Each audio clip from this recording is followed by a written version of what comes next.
네, 참여예수님 잘 들리시죠? 인사드리겠습니다. 다시 한번. 저는 제주교구 생태환경위원 김기랑 성당의 김영수 안대리입니다. 네, 반갑습니다. 지난 12월 초에 아마 틀랑학교 포스터가 각 분당마다 붙였을 겁니다. 저희 분당도 이제 마찬가지로 포스터가 붙였는데요. 그 붙인 이후부터 저 이름이 이제 안드레아가 아니고 강사님으로 바뀌었어요. 그래서 그만큼 저희 분당 신자분들이 지금 생태환경 운동에 동참하고 있음을 많은 자부심을 느꼈었고 거기에 함께 하는데 고생한다라는 그런 격려도 많이 해 주셨습니다. 이 자리를 빌어서 총회장의 미학 저희 신자분들께 감사의 말씀드리겠습니다. 그동안 이제 강사진들을 보면 주교님부터 시작해서 전 환경부 장관님 그리고 생태 환경의 대부 역할을 하시는 여러분들 그리고 식물학자 그리고 축산 전문가 등 이력들이 좀 대단한데요. 저는 기상청을 한 15년 다닌 경력이 전부입니다. 하지만 주님께서는 평범하고 보잘것 없는 일을 통해서 주님을 증거하시는 것을 늘 좋아하셨기에 당당하게 이 자리에 설 수 있을 것 같습니다. 농사 이야기를 하는데 굳이 농업 박사일 필요는 없을 것 같고요. 농사 종사자의 이야기가 더욱 진솔하지 않을까라는 그런 생각이 듭니다. 오늘 철랑학교가 개강한 지 6주째 되는 날인데요. 그동안 제주도의 이제 아름다운 자연 환경의 가치를 얘기 들으셨다면 오늘은 인간의 이기심으로 얼마나 아름다운 자연이 파괴되고 있는지는 이제 후반부에 저희 이영훈 선생님께서 얘기해 주실 것 같고요. 저는 그 결과물로 제주도가 어떻게 달라지고 있는지, 다시 말해서 기후변화가 어떻게 진행되고 있는지 거기에 대한 얘기를 드리고 싶습니다. 기후변화라고 하면 벌써부터 이제 과학 시간이 되어버리잖아요. 제목부터 좀 바꾸고 가야 될 것 같습니다. 기후변화의 이해라고 생각하지 마시고요. 괜한 제주 날씨 어떤 달라진 거라 제주도 날씨가 알게 모르게 몸으로 체험하셨을 겁니다. 이렇게 예전보다 더 더워졌다라든가 아니면 마이크 뒤로요? 안 들려요? 아마 이제 그동안 이제 사시면서 제주도 날씨들을 몸으로 체험하셨는데 오늘은 숫자로 좀 짚어보고자 합니다. 근데 숫자는 별로 중요하지 않아요. 숫자는 시험에 안 나오는 거니까 애우려고 하지 마시고요. 옛날보다 더워졌구나 아니면 추워졌구나 비가 많이 오는구나 적게 오는구나 이 정도만 이해하시면 좋을 것 같습니다. 그리고 이것은 이제 제가 기상청에서 이제 가끔 이제 교육을 나가면 여기까지만 얘기하면 돼요. 근데 죄송합니다. 근데 여기는 틀랑학교이기 때문에 무엇 때문에 이렇게 달라졌는지 그게 인간 때문이라면 여기 인간이 어떻게 달라져야 되는지에 대한 부분도 마지막에 좀 언급하고자 합니다. 먼저 그 용어를 한번 정리를 해볼게요. 좀 비슷한 단어여서 좀 헷갈립니다. 기상하고 기후라는 단어가 있는데요. 기상은 매일매일의 날씨입니다. 비가 온다거나 눈이 온다거나 이런 매일 혹은 짧은 시간을 단위로 변하기 때문에 어제는 추웠지만 오늘은 따뜻할 수가 있어요. 변동폭이 큰 게 기상의 특징입니다. 근데 반면 기후는 이 기상들이 30년 이상 쌓이게 되면 그 평균값을 보통 사용하기 때문에 변동폭이 크지 않습니다. 그래서 30년 이상의 제주도 이제 날씨들이 어떻게 변하고 있는 거를 저희는 평년값이라고 부르면서 지금 사용을 하고 있고요. 그리고 좀 이따가 다시 언급하겠지만 100년 동안 얼마나 기온이 올랐다 낮았다로 기후변화를 얘기하게 됩니다. 다시 한번 정리하면 기상은 변동폭이 크지만 기후는 변동폭이 크지 않은 게 특징입니다. 그렇다면 기후변화는 무엇일까요? 기후변화는 아까 얘기했던 기후가 변하지 말아야 되는데 어떤 요인에 의해서 예를 들면 인간들의 어떤 활동, 화석연료의 과다 사용이라든가 아니면 태양의 활동, 태양이 더 강해진다거나 화산 폭발 등 그 자연적인 요인으로 평균적인 날씨를 벗어나게 되는데 그거를 기후변화라고 합니다. 뭐 기온이 높아질 수도 평균값보다 높아질 수도 있고 낮아질 수도 있고 비가 많이 올 수도 있고 적게 올 수 있는 게 평균하고 달라지면 그게 기후변화라고 할 수 있습니다. 이런 기후변화는 신앙생활에서도 볼 수 있는데요. 지금 보시는 바와 같이 이게 뭘까요? 이게 대리만인데요. 대리만은 아시겠지만 대림초는 어두운 색깔부터 하나씩 한 주 한 주 키면서 결국은 이렇게 도레미파 이렇게 좀 이렇게 크기가 서로 조금씩 크기가 달라지게 되는데, 참고로 저희 집은 대림초를 매 바꾸지 않고요. 한 2, 3년 연속해서 씁니다. 근데 저희 아내 말에 따르면 대림 1주차에는 열심히 킨대요. 그리고 대줌 2주차는 조금 대음해지면서 덜 키게 되고, 다시 3주차가 되면, 여기가 3주차죠. 3주차가 되면 다시 이제 반성을 하면서 열심히 키게 된답니다. 근데 요게 1년만 되면 이런 변동폭일 겁니다. 근데 이런 잘못된 습관들이 쌓이면 이렇게 됩니다. 이렇게. 그래서 요런 진한 분홍색이 제일 낮게 타 들어가는, 이게 어찌됐건 요게 정상인데 자그마한 어떤 잘못들이 모여서 이렇게 변화되는 게 기후변화라고 보시면 되겠습니다. 기후변화 과정은 아무튼 사람이 활동을 하게 되면 이산화탄소가 많이 발생을 하게 되고, 뭐 메탄가스나 이산화탄소가 많이 발생을 하게 되고요. 요거를 통틀어서 온실가스라고 합니다. 이 온실가스는 지구에 쌓이는 역할을 하게 되거든요. 지구를 감싸는 역할을 하게 됩니다. 그래서 태양 에너지가 지구에 오면 다시 밖으로 보내줘야 되는데 이 온실가스 때문에 밖으로 나갈 수가 없어요. 그래서 이 온실 효과, 비닐하우스처럼 열을 가두는 효과가 있는데, 이로 인해서 지구의 온난화가 추진이 되게 되는데 이게 기후변화의 과정이 되겠습니다. 아까 얘기했던 부분에 기후변화는 자연적인 요인과 인위적인 요인으로 나눈다고 했는데요. 요 차트를 보면 대부분이 인위적인 요인으로 인해서 기후변화가 나타난다고 볼 수 있습니다. 왜 그러냐면,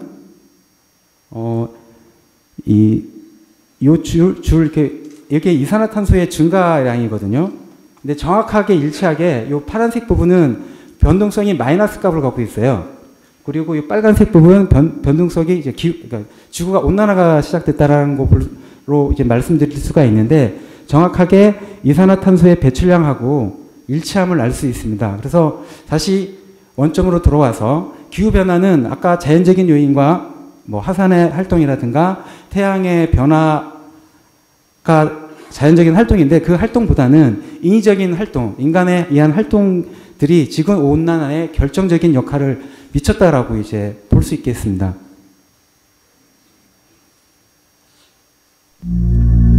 간단하게 영상 먼저 보고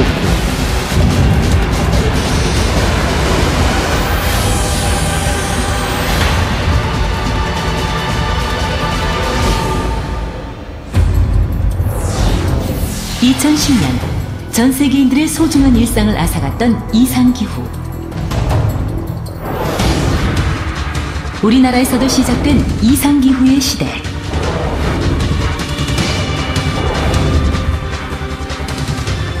올해 여름에는 시간당 100mm가 넘는 기록적인 폭우가 내려 중부지방에 많은 피해가 있었습니다. 이러한 기후의 변화는 우리에게 어떤 영향을 주고 있을까요? 해수온도가 상승하자 난류성 해양 생물들이 우리의 바다에 나타나기 시작했습니다. 바다의 사막화인 갯녹음 현상도 기후변화와 함께 동해안을 중심으로 더욱 확산되고 있습니다. 그리고 육지에서도 시작된 위기. 기온이 올라갈수록 확산되는 배추 무름병 때문에 타격을 받고 있는 배추의 재배. 이러한 자연 생태계의 위기는 이제 우리의 건강까지 위협하는 현실로 다가와 있습니다. 최근의 경향으로 봐서는 화석연료의 소비 등 인간의 여러 활동으로 인한 요인들이 지구온난화 혹은 더 나아가서 기후변화에 여러 가지 영향을 미치는 것으로 알려져 있습니다. 그동안 엄청난 양의 이산화탄소를 배출해온 인류. 이산화탄소를 포함한 온실가스의 증가로 가속되고 있는 지구온난화 현상. 이를 통해 지구 곳곳에서 많은 변화가 일어나고 있습니다. 그렇다면 우리의 미래는 어떤 모습일까요? 우리가 배출하는 이산화탄소의 양에 따라 지구의 평균 기온은 2.8도에서 최대 4.8도까지 상승하게 됩니다. 한반도의 평균 기온 또한 점점 높아져 많은 지역이 아열대 기후로 진입하게 됩니다. 더욱 뜨거운 여름, 더욱 심각한 이상기후의 피해들이 나타나게 될 것입니다. 폭우와 폭설, 홍수와 가뭄, 지금 우리 주변에서 일상화되고 있습니다. 미래는 이미 우리에게 와 있습니다. 기후변화에 대응하고 안전하고 깨끗한 성장 동력을 만드는 녹색 성장, 그래서 더더욱 절실합니다. 이제 우리는 기후재앙의 미래가 아닌 희망의 미래를 이야기해야 합니다. 지구온난화를 막기 위한 노력, 바로 지금부터 시작되어야 합니다. 네, 잘 보셨나요? 이게 그 기후변화는 극한 기상으로 이제 이어지게 되는데, 그 극한 그 기상에 대한 얘기는 좀 이따 다시 태풍 관련해서 얘기해 보도록 하고요. 기후변화 현황 관련해서 지난 100년간 전 지구가 0.85도 상승했다고 합니다. 반면에 우리나라는 1.8도 상승을 했다고 해요. 근데 뭐 1, 2도가 별로 큰 차이가 아니라고 생각을 하시겠지만, 앞서 말씀드렸듯이 기후는 변동성이 없는 게 특징입니다. 0.12도 차이가 어마어마하게 큰 겁니다.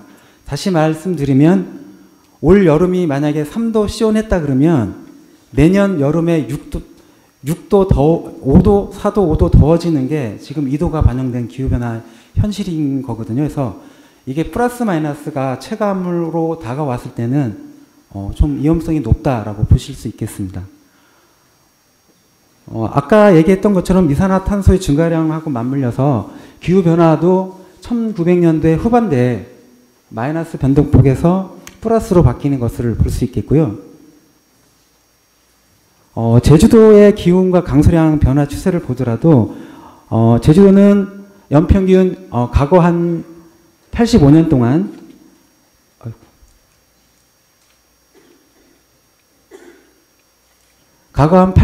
동안 연평균 기온이 1.6도 상승했고요. 열대 아이스는 요 빨간색이거든요. 이 빨간색 점점 늘어나고 있는 추세. 그리고 영하일 일수는 요 파란색입니다. 파란색은 점점 줄어들고 있습니다. 그래서 살펴봤더니 겨울철은 기상학적으로 연평균 기온 5도 미만을 겨울이라고 합니다. 그리고 반면에 1평균 기온 5도 이하를 겨울이라고 하고 20도 이상을 여름이라고 하는데요. 겨울 일수는 없어져 버렸어요. 그리고 여름철 일수는 과거에 비해서 많이 늘어났습니다. 그리고 여기 주목할 만한 게 이제 강수량 부분인데요. 강수 일수는 이렇게 감소하고 있고요. 강수량은 증가하고 있습니다. 이 말은 무슨 말일까요? 한 번 올 때 왕창 온다는 얘기예요. 안 올 때는 안 오고. 그래서 특히 이제 봄만 되면 가뭄 많이 생각나실 텐데, 그리고 요새는 여름철이라고 해서 비가 많이 오지 않습니다. 그러니까 엄할 때 많이 와서 사람들이 대응을 못하면서 좀 큰 피해로 이어지는 게 최근의 기상 특성입니다. 2016년, 17년 여름철 기상 특성을 살펴보면 글씨가 잘 안 보이는데 색깔만 보시면 돼요. 빨간 색깔은 평년보다 높았던 값을 얘기를 하는 거고요. 파란 색깔은 평년보다 낮았던 값이라고 보시면 되는데, 파란색보다 빨간색이 엄청 많이 차지를 하고 있고요.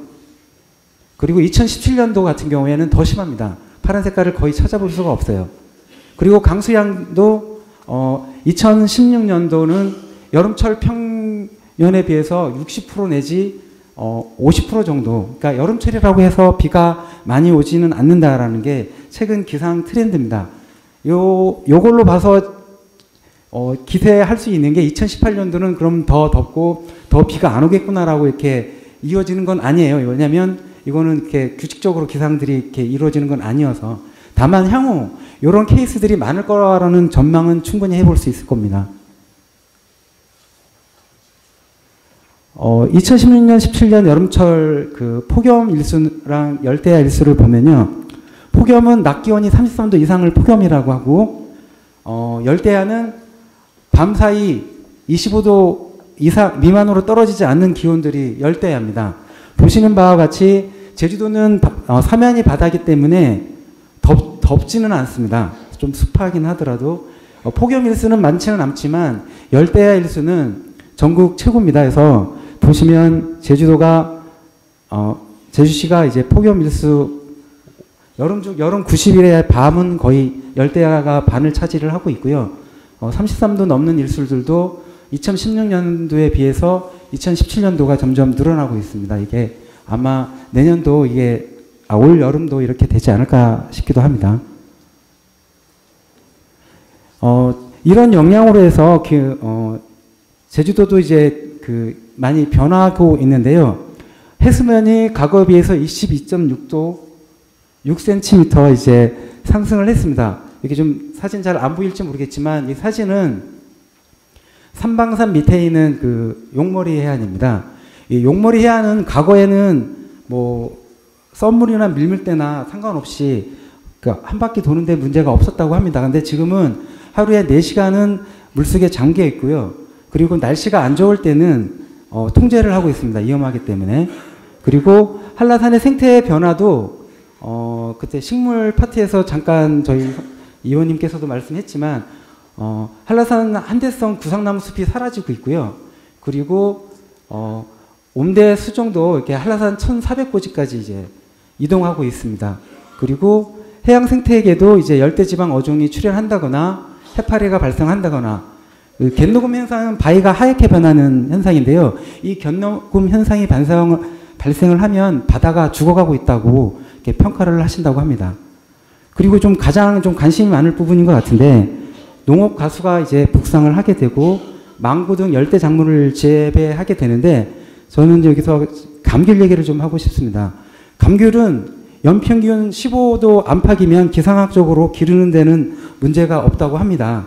현재는 제주도가 거의 많이 지배를 하고 있지만 향후 20년 후가 되면 이 재배 지역이 전라남도, 경상남도, 남부 지역까지 이제 북상을 하게 되는데요. 이렇게 되면 현재까지는 저희 경제학 하시는 분 얘기 들어보면 기온이 올라가서 당도가 높아졌다고, 지금까지는 별 필요가 없는 것 같긴 한데 기온이 더 올라갔을 때는 적어도 재배 면적은 30배 이상 불어나기 때문에 생산량 가다 때문이라도 분명 문제가 생길 요지는 분명히 있습니다. 물론 기온이 올라가면 전염병 같은 것도 발생을 할 거고요. 이런 어떤 생태 변화들이 제주도에 일어나고 있습니다. 이 부분은 이제 향후 그렇다면 어떻게 우리 제주도가 달라질 것인가라고 이제 전망한 부분인데요. IPCC라고 하면 기후 변화에 대한 정부 간 협의체를 IPCC라고 하는데요. IPCC 5차 보고서에 대한 내용입니다. IPCC 5차 보고서는 2014년도에 나왔습니다. 여기에 이제 4가지 시나리오로 지금 전망을 한 게 있는데요. RCP 2.6은 인간의 활동을 하더라도 지구 스스로 자정을 할 수 있는, 그래서 실현 가능성이 없는 시나리오라고 합니다. 그리고 RCP 4.5는 지금부터 온실가스 저감 장치를 열심히 실천했을 때 나타나는 시나리오고요. RCP 6.0은 이제 조금 덜 했을 때, 그리고 RCP 8.5는 방치했을 때 얘기입니다. 기온만 보면 2100년, 21세기 후반기에 열심히 저감 정책을 실천했을 때는 기온은 1.8도 상승을 하고요. 해수면은 47cm 상승하는 걸로 전망을 했고, RCP 8.5 방치를 했을 경우에는 기온은 거의 배로 가까이 증가합니다.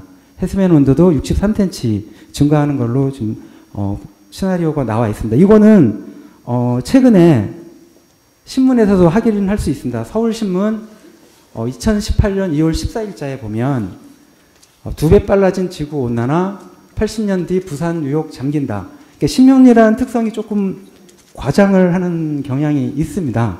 그럼에도 불구하고 이 부분은 아까 전망하는 수치랑도 일치를 합니다. 방치했을 경우. 그래서 최소한 부산의 해안 지역은 잠길 가능성이 높지 않겠느냐라고 이제 전망할 수 있겠습니다. 우리나라 지역별 기후 전망을 보면 제주 같은 경우만 보겠습니다. 제주도가 현재 기온이 14.4도인데 방치했을 경우에는 4.6도 증가하는 걸로 좀 나와 있고요. 해수면 그 호우 증가도 이제 3.81로 점점 이제 이염 기상들이 많이 발생하는 걸로 지금 전망이 되고 있습니다. 여름일은 현재 66.8일에서 방치했을 경우에는 156일, 폭염일은 40일에서 거의 배로 81일로, 열자의 일수도 56일에서 66일로 이렇게 2021세기 후반에는 방치했을 경우 이렇게 이제 변화할 것이라고 이제 예측을 하고 있습니다.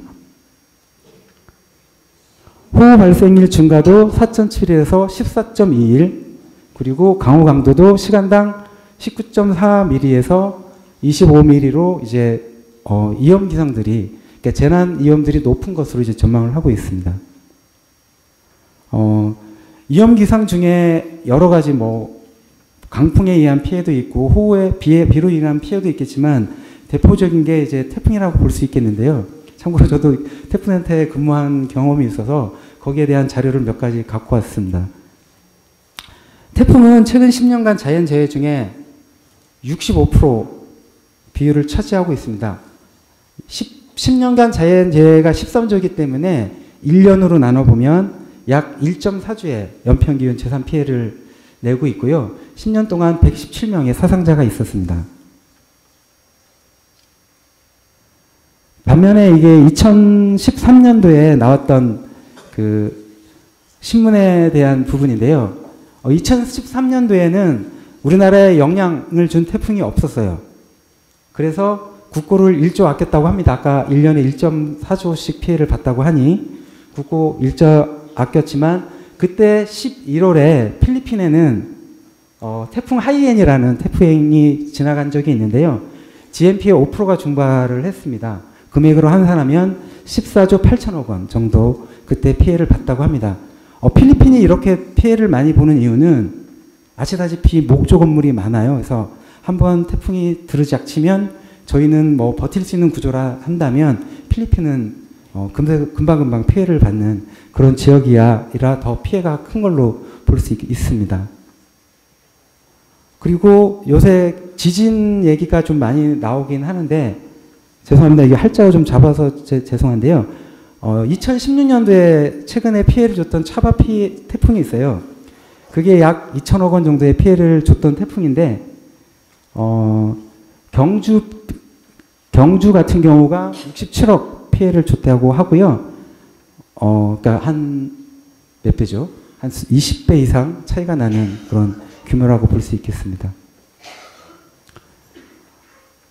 강한 태풍들이 최근에 많이 발생을 하고 있는데 어르신들은 아마 1959년 사라 태풍을 많이 기억하시고 있습니다. 이때 가장 많은 인명피해가 있었고요. 참고로 이 사라 태풍의 이 사라 뜻 혹시 아시는 분 계신가요? 어제 일독서에도 잠깐 관계자분이 나오시던데 아브라함의 아내라는 뜻입니다. 참고로 알고 계시면 좋을 것 같고요. 59년에 아무튼 사라 태풍부터 시작해서 2016년에 차바 태풍까지 많은 태풍들이 제주도에 영향을 주고 있습니다.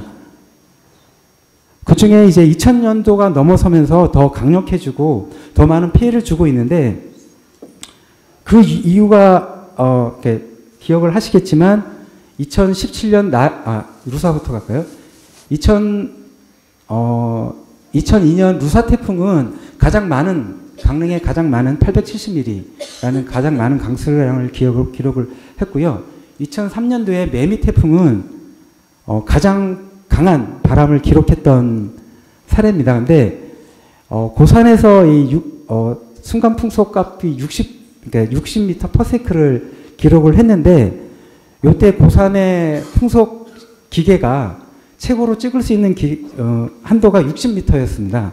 요 태풍을 계기로 현재 80m까지 이제 기록을 하는 그런 장비들이 지금 나왔는데 거꾸로 얘기하면 이때 당시에 60이 맥시멈이 아닐 수 있습니다.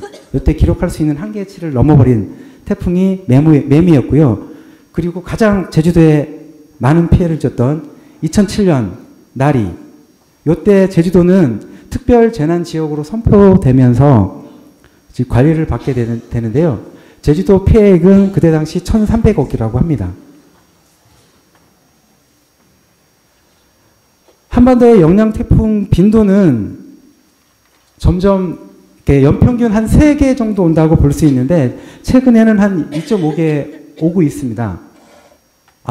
다행이다라고 생각할 수도 있겠지만 반면에 태풍의 강도는 강해지고 있어요. 기압이 낮을수록 강한 태풍이라고 하는데 기압은 중심 기압이 마이너스 4.2 헥토파스칼 낮아지고 있고 풍속은 더 강해졌습니다. 그래서 한번 피해를 보게 되면 많은 비와 많은 강한 바람으로 이제 어마어마한 피해를 줄 수 있다. 그리고 최근 태풍의 트렌드는 과거에는 인명 피해가 많았다면 최근에는 물적인 피해가 많아요. 예전에는 태풍에 대한 정보들이 좀 부족해서 태풍이 강해졌다가 약해졌다가 강해지거든요. 태풍은 중심으로 갈수록 풍속이 약해지기 때문에 그래서 어떤 오해를 하시냐면 태풍이 지나갈 때 점점 풍속이 약해지니까 태풍이 끝났다라고 해서 조업하러 가시려고 하시는 분들이 있어요. 근데 이때가 가장 위험합니다. 바로 이제 강한 게 다시 몰려오기 때문에 이때 아마 그런 정보들이 없어서일 수도 있고 아무튼 이런 정보들이 전달하는 부분에 문제가 있었던 부분도 분명 있기 때문에 물적인 피해들은 없는 반면에 인적인 피해들은 많았습니다. 다만 물적인 피해가 과거에는 적었던 이유들은 집에 잃어버릴 게 많지 않았습니다. 안타깝게도. 최근에는 근데 한번 피해를 보면 고가 제품들이 많잖아요. 그래서 태풍의 피해들은 점점 대응을 잘하더라도 더 많아지고 있다는 게 트렌드가 되겠습니다. 그리고 아까 지구온난화와 관련해서 태풍은 에너지원이 해수면의 온도예요. 해수면의 온도가 강해지면 높아지면 높아질수록 강한 태풍이 발생을 하기 때문에 앞으로 우리나라에 접근하는 태풍은 좀 더 강해질 수밖에 없다. 이거는 지구온난화와 물려 있습니다. 그리고 더 안타까운 거는 과거에는 태풍들이 제주도 서쪽으로 해서 중부지방을 관통하는 경우가 많았어요. 근데 최근 2000년도에 들어서는 제주도 동쪽으로 해서 남해안에 상륙하는 그런 태풍들이 많습니다. 그래서 제주도 기준으로 봤을 때는 점점 강해지는 것 플러스 경로도 제주도 쪽을 향하고 있다라는 부분들이 됩니다. 제가 준비한 자료는 여기까지인데 아까 처음에 언급했던 것처럼 우리 인간들은 과연 어떻게 살아야 될까라는 부분에 대해서 정리해 온 게 있는데요. 아시다시피 제주도는 이렇게 자연이 아름다운 천혜의 자연 제주도입니다. 근데 제주도는 기상학적으로도 아름다운 섬입니다. 육지에서는 100mm의 비가 오면 꼭 피해 지역이 발생을 하는데 제주도는 100mm 비 예보 화면 혹시 긴장 많이 하십니까? 제주도는 200mm 비가 오더라도 자연 환경적으로 구조적으로 잘 흡수를 할 수 있습니다. 지난주에 이제 곶자왈 얘기하면서도 잠깐 들었겠지만 남북의 하천이 발달하고 있어서 쉽게 물이 잘 빠지고요. 그리고 동서로는 이제 곶자왈이 있어서 물을 잘 흡수한다고 합니다. 하지만 과연 이렇게 이제 개발이 되고 물길을 막고 있는데 과연 앞으로도 재난에 강한 제주도가 될지는 의문이 될 것 같습니다. 두 번째로 제주도는 섬입니다. 섬은 구조적으로 물이 부족한 동네예요. 강도 없거니와 물을 저장할 수 있는 공간들이 마땅하지 않습니다. 그래서 우도나 추조도 같은 데는 담수화 시설이나 저류지 장소를 마련하는데 이게 가장 큰 살아가는데 한 방법이라고 하는데 제주도는 한라산에 많게는 하루에 2000mm도 오고요. 그 비들은 물론 일부 대부분 바다로 빠져나가지만 하산섬 특성상 지하로 많은 양이 흡수되기도 합니다. 그리고 현재 한라산에 이제 많은 눈들이 쌓여 있잖아요. 봄에 비가 많이 안 와요. 다른 지역에는 봄 가뭄으로 많이 힘들어 하는데 한라산에 이런 많은 눈은 한꺼번에 녹지 않고 서서히 녹아서 지하수로 잘 흡수되고 있습니다. 그래서 한라산이 가운데 있어서 물에 대한 부분들도 잘 버틸 수 있는 구조입니다. 하지만 삼다수수 등 무분별한 사용들이 계속 있다면 앞으로도 그 물 부족에서 자유로울 수 있는지는 다시 한번 의문이 듭니다. 제주도는 세 번째로 좋은 점은 여름철에 덥지 않습니다. 아까 폭염 일수 많지 않았잖아요. 다만 밤에 더운 단점도 있기는 하고 습도가 높은 단점도 있긴 하지만 어찌됐건 어르신들이 휴양지로 겨울철에 많이 찾고 있고 운동선수들이 전지훈련으로 찾고 있는 장소가 제주도입니다. 기후변화는 거스를 수 없는 현실이지만 지금부터의 노력으로 번득폭은 줄일 수 있을 것 같습니다. 우리가 느끼는 기후위기는 온실가스의 증가가 아니고요. 기후변화, 지구온난화도 아닙니다. 내가 필요한 최소한의 식량, 물, 에너지에 문제가 생기는 게 기후변화입니다. 프란치스코 교황님께서는 해칙 찬미 바수를 통해 우리 후손들, 지금 자라나는 어린이들에게 어떤 세상을 물려주고 싶습니까? 라고 물으십니다. 이번 틀랑학교가 생태위기 시대에 그리스인으로서 어떻게 살아가야 할지를 고민할 수 있는, 그리고 실천으로 열매 맺을 수 있는 귀중한 시간이 되기를 기도드립니다. 우리 모두는 하느님 선물인 자연의 보호자입니다. 끝으로 이제 영상이 교황님께서 이제 전해주는 이렇게 영상이 있어서 갖고 와봤는데요. 강의를 마치면서 같이 들었으면 좋겠습니다. 2015년도에 우리의 지구를 위한 기도가 만들어졌더라고요. 혹시 아시는 분들이 있겠지만 이 내용은 해칙 찬미바수에서 확인할 수 있습니다.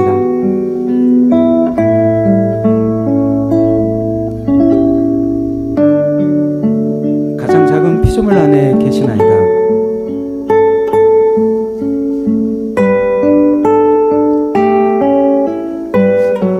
저에게 사랑의 힘을 부어주시어 저희의 생명과 아름다움을 보살피게 하소서.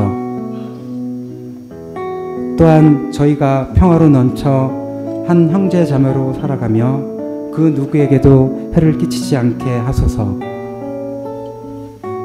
오 가난한 이들의 하느님, 저희를 도와주시어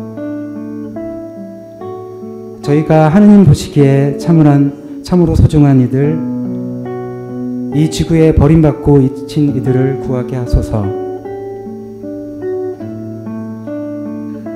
저희 삶을 치유해 주시어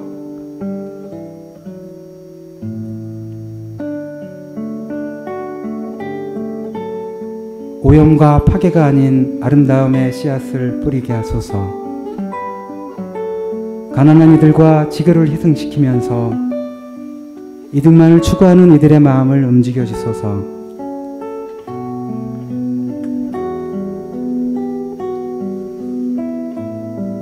저희가 하느님의 영원한 빛으로 나아가는 여정에서 모든 것의 가치를 발견하고 경외로 바라보며 모든 피조물과 깊은 일치를 이루고 있음을 깨닫도록 저희를 가르쳐 주소서. 하느님 날마다 저희와 함께 해주시니 감사하나이다.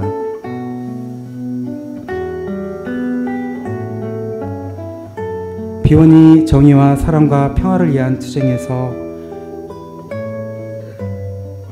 저희에게 힘을 주소서.